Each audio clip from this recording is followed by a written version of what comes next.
खाद्य संसाधन, food resources. खाद्य पदार्थों का प्रचुर मात्रा में उत्पादन किसी भी देश के लिए महत्वपूर्ण है।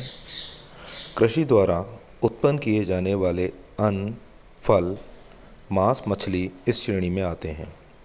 यदि खाद्यान्नों के उत्पाद व मांग में समुचित संतुलन हो जाए तो यह किसी भी देश के लिए गौरव की बात होती है। खाद्य संसाधन प्रचुर मात्रा में हो व समग्र जनसंख्या के लिए उपलब्ध हो, पोषक हो, इसके लिए देश के पास इन संसाधनों के विकास, वितरण तथा आर्थिक पहलू सभी का संतुलित समावेश आवश्यक है। भारत जैसे विकासशील देश खाद्यान्नों व कई तरह के फलों को प्रचुर मात्रा में उत्पादित कर लेते हैं। हरित क्रांति के फलस्वरूप जिन अन्नों का भी आयात किया जाता है, जैसे गेहूं, चावल आदि के निर्यात की स्थिति बन पाई है। मांस, मछली भी प्रचुर मात्रा में उत्पन्न होता है, किंतु फिर भी कई राज्यों में लोगों की क्रय शक्ति न होने के कारण भुखमरी का सामना करना पड़ता है। खाद्य पदार्थों में दूध, मांस, मछली आदि का भी प्रचुर मात्रा में उपयोग होता है। भारत में इन खाद्य पदार्थों की उपलब्धता का प्रयास नियंत्रण किया जा रहा है। ऑपरेशन फ्लड द्वारा दूध उत्पादन, एकत्रीकरण व वितरण को बढ़ावा मिला है। वहीं मत्स्य पालन को एक उद्योग का दर्जा देकर इसके उत्पादन में वृद्धि के प्रयास किए जा रहे हैं। मछली एक प्रमुख खाद्य पदार्थ है।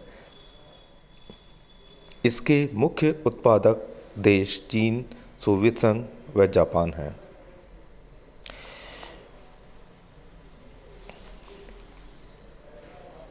खाद्य समस्या। विश्व में खाद्य समस्याओं के कई कारण हैं।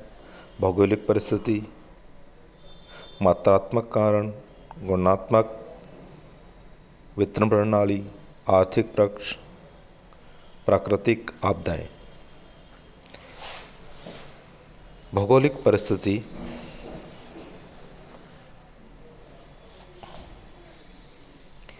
कई देशों में भौगोलिक परिस्थितियां ऐसी हैं कि उन्हें खाद्यान्नों का आयात करना पड़ता है। जैसे तेल उत्पादक देशों की भूमि में तेल है, किंतु कृषि उत्पादों के लिए उर्वर भूमि नहीं है। कहीं तापमान इतना कम है कि वहाँ अधिकतर भूमि बर्फ़ से ढकी रहती है तथा वहाँ खाद्यान्न पैदा नहीं होते हैं। कहीं तापमान इतना अधिक है कि कई खाद्य वस्तुओं का उत्पादन नहीं हो पाता। मात्रात्मक कारण। मांग अधिक और उत्पादन कम होने से भी खाद्य समस्याएं उत्पन्न हो जाती हैं। मांग व आपूर्ति का संतुलन आवश्यक है। हमारे देश में स्वतंत्रता के शुरू के कई वर्षों से गेहूं का आयात किया जाता था, किंतु धीरे धीरे हरित क्रांति व वैज्ञानिक तथा आधुनिक विधियों से कृषि करने से अब भारत में खाद्य स्थिति सुधर गई है। किंतु यदि कई वर्ष मानसून की स्थिति प्रतिकूल हो तो आयात की स्थिति उत्पन्न हो जाती है। अतः खाद्य पदार्थों का स्थायी किस्म की आत्मनिर्भरता प्राप्त नहीं होती। गुणात्मकता। सभी देशों में गुणात्मक रूप से आवश्यक पोषक तत्व दैनिक भोजन के भाग हों, ऐसा नहीं है।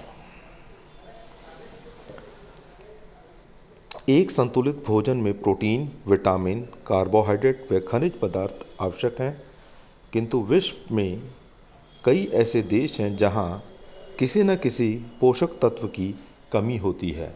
भारत में अधिकांश देशवासियों को असंतुलित भोजन मिलता है। हमारे भोजन में दूध, मांस, फल आदि रक्षात्मक पदार्थों की कमी रहती है। इसी कारण एक साधारण व्यक्ति का स्वास्थ्य कमज़ोर रहता है व कार्य क्षमता कम होती है। अतः खाद्य पदार्थों का पोषक होना आवश्यक है। अर्थशास्त्र में नोबेल पुरस्कार विजेता भारतीय अर्थशास्त्री डॉक्टर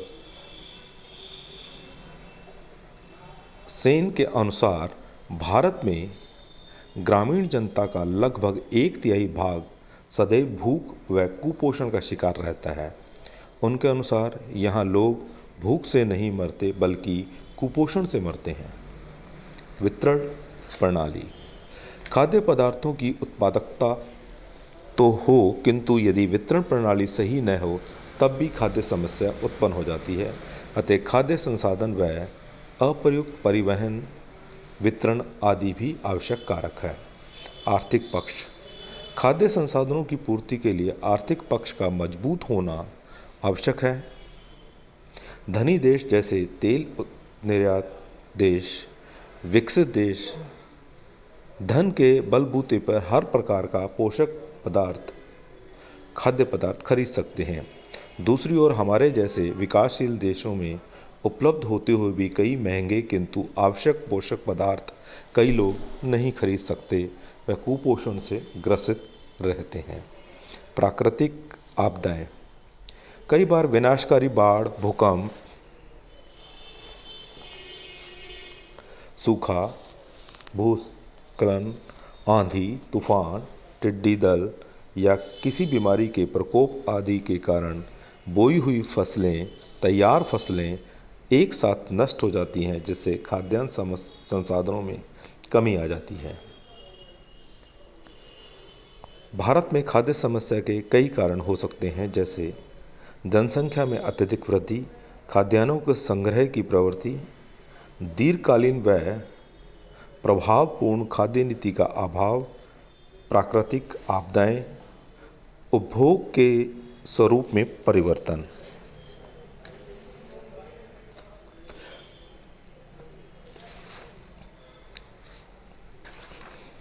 आधुनिक खेती के प्रभाव।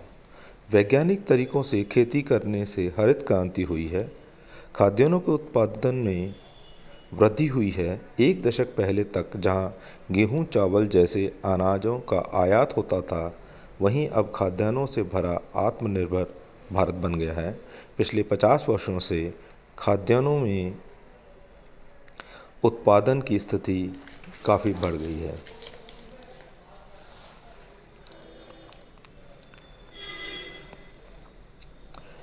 कीटनाशकों के प्रभाव।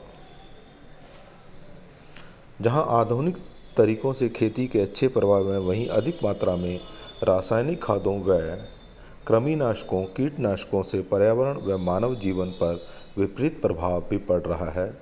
उत्पादन बढ़ाने के लिए असीमित रूप से कीटनाशकों का प्रयोग होने लगा है। कीटनाशकों के रूप में जो विषैले रसायन उपयोग में आते हैं, जिनसे पौधों को कीटों से, बैक्टीरिया से, कवक से बचने के लिए चूहों, कीड़ों, चिड़ियों आदि से लगने वाली बीमारियों से बचने के लिए जो विषैले रासायनिक काम में लाए जाते हैं, वे कार्बोक्लोरो यौगिक, DDT, DDE, dicofol, aldrin, lindane, pentachloro, benzenol, BHC आदि हैं।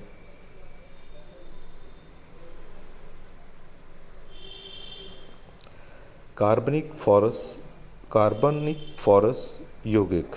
ये फॉस्फोरस युक्त कार्बनिक यौगिक श्रृंखला है, जैसे टेट्राइथाइल पायरोफॉस्फेट, टीईपीपी, मैलिथियोन, ट्राइक्लोरोफॉर्म, मिथाइल पैरिथियोन, सल्फोस, मोनोक्रोटोफॉस आदि। कार्बन सल्फर यौगिक। ये सल्फर युक्त कार्बनिक यौगिक हैं। माइट्स में इनका बहुत कम मात्रा में छिड़काव भी समूल नाश में कारगर है। ये जेनाइट, ओवेक्स, टेट्राडिफॉन आदि नामों से मिलते हैं। कीटनाशकों के हानिकारक प्रभाव। इनके छिड़कने के साथ ही ये वायु को प्रदूषित करते हैं व हवा में दूर दूर तक इनका फैलाव रहता है। भूमि में, मिट्टी में इनका अवशोषण हो जाता है वह ये पूर्णतः समाप्त नहीं होते हैं। जल, मिट्टी व पानी के द्वारा ये किसी न किसी रूप में पर्यावरण में पहुंच जाते हैं। कुछ कीटनाशक इतने विषैले होते हैं कि यदि छिड़काव के समय ही सावधानी न रखी जाए तो फ्यूमिगेशन के समय ही जहर का असर हो जाता है। ये मिट्टी में मिलकर कई बार फसल के साथ फल, सब्जी, अनाजों में अवशोषित हो जाते हैं। वह अवशेष के रूप में इनमें चले जाते हैं और मानव शरीर में जाकर ये किसी न किसी तंत्र को हानि पहुंचाते हैं। जैव अपवर्तन।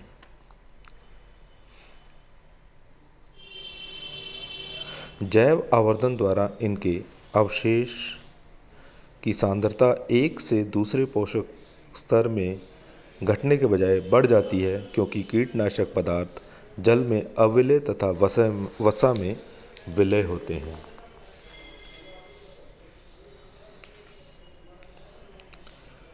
भारतीय आयुर्विज्ञान अनुसंधान परिषद, Indian council of medical research, ICMR के अध्ययनों से पाया गया है कि DDT व उसके व्युत्पन्न एल्ड्रिन, लिंडेन आदि का मनुष्य व अन्य प्राणियों को कितना सामना करना पड़ता है। इसके अनुसार भारत के अनेक क्षेत्रों में जन समुदाय में 40 से 50 ppm तक DDT पाई गई है। कई यूरोपीय देशों में DDT के उपयोग पर पाबंदी है। कीटनाशकों से होने वाले प्रभाव से बचने के उपाय। सिर्फ आवश्यकता अनुसार ही कीटनाशकों का यूज़ किया जाए। जब वातावरण शांत हो ऐसे समय इनका छिड़काव किया जाए, किंतु सिर्फ अनुमोदित व मान्य कीटनाशकों का प्रयोग हो। शोध द्वारा निर्मित प्राकृतिक कीटनाशकों जैसे गूगल का धुआं, नीम के तेल का छिड़काव आदि करें। प्राकृतिक कीटनाशकों की शोध को बढ़ावा देकर जिससे ये सभी किसानों की पहुंच में हो।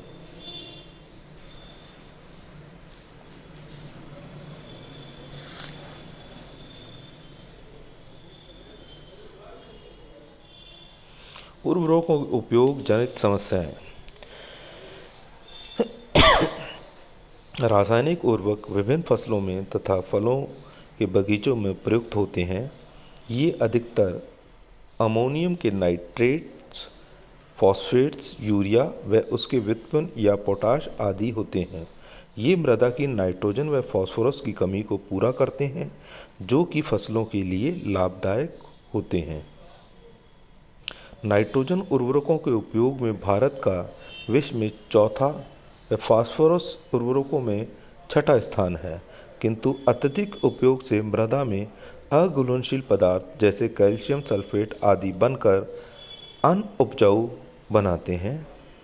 ये जल के बहाव के द्वारा जलाशयों में मिल जाते हैं। पोषक पदार्थ होने के कारण ये जलकुंभी, शैवाल, कवक आदि की तेजी से वृद्धि करते हैं, जो कि इस प्रकार जल को प्रदूषित करते हैं।